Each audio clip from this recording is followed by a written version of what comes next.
aqrar potensialı ilə seçilən Biləsuvarda da bu ilki taxıl mövsümü yüksək məhsuldarlıq göstəriciləri ilə yadda qalır. Artıq may ayının sonlarından başlayan biçin kampaniyası yekunlaşmaq üzrədir. Məhsuldarlıq yüksək, hədəf ərzaq təhlükəsizliyidir.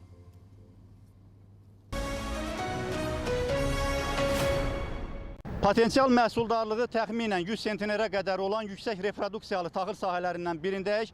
Yay mövsümünü yaşamağımıza baxmayaraq son günlər yağan intensiv yağıntılar və qeyri-sabit hava şəraiti üzündən təsərrüfat adamları da biçin işini xeyli gecikiblər. Lakin buna baxmayaraq hava şəraitinə uyğun olaraq onlarla kombayn biçinə cəlb olunub. Qeyd edim ki, biçin aparılan taxıl sahələrində hər gün 50 tondan artıq məhsul tədarik olunur. Biləsuvarın münbit və suvarılan torpaqları bu ildə bol məhsul verib. Rayonda 35 mindən çox hektarda dənli bitkilər becərilib. Arpa biçini artıq başa çatıb, buğda biçini isə yekunlaşmaq üzrədir.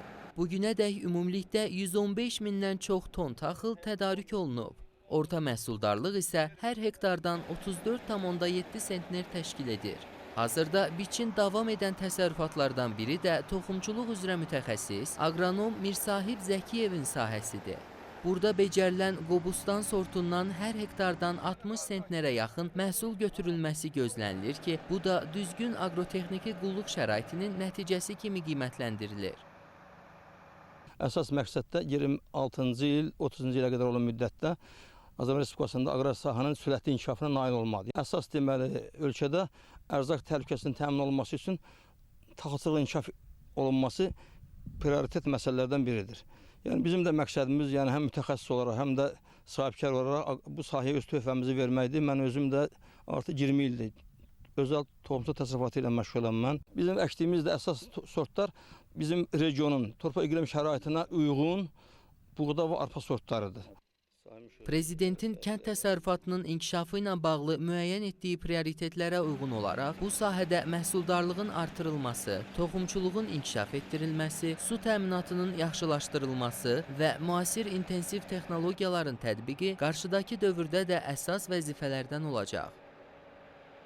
Dövlət proqramında nəzərdə tutulan vacib məsələlərdən biri bütün sahələrdə məhsuldarlığın intensiv yolla artırılması məqsədi qarşıya qoyulmuşdur. Bu məqsədlə bu ildə biz tərəfimizdən fermerlərə tövsiyələrimiz nəticəsində daha məhsuldar sortlarına gətirilməsinə nail olmuşuq. Gələcəkdə isə qarşıdakı illərdə məhsuldarlığın 50 sentinerə qədər çatdırılması nəzərdə tutulur. Bundan ötürü də tərəfimizdən Kənd Təsərrüfatı Nazirliyinin tövsiyə və tapşırıqlarına əsasən geniş miqyaslı tədbirlər planı nəzərdə tutulmuşdur. Qeyd eləyək ki, ötən illərlə müqayisədə rayonda bu ilki məhsuldarlıq 3-5 sentner çoxluq təşkil edir. Ümumi məhsul yığımı isə ötən ilkindən 10 min ton artıq gözlənilir. Biçin kampaniyasının operativ aparılması üçün sahələrə kifayət qədər texnika çıxarılıb. İşlərə Aqrolizing Açıq Səhmdar Cəmiyyətinin xətti ilə 42 ədəd, fiziki şəxslərə məxsus isə 37 ədəd olmaqla ümumilikdə 79 kombayn cəlb olunub. Bu da məhsulun optimal müddətdə itkisiz yığılmasına imkan yaradıb.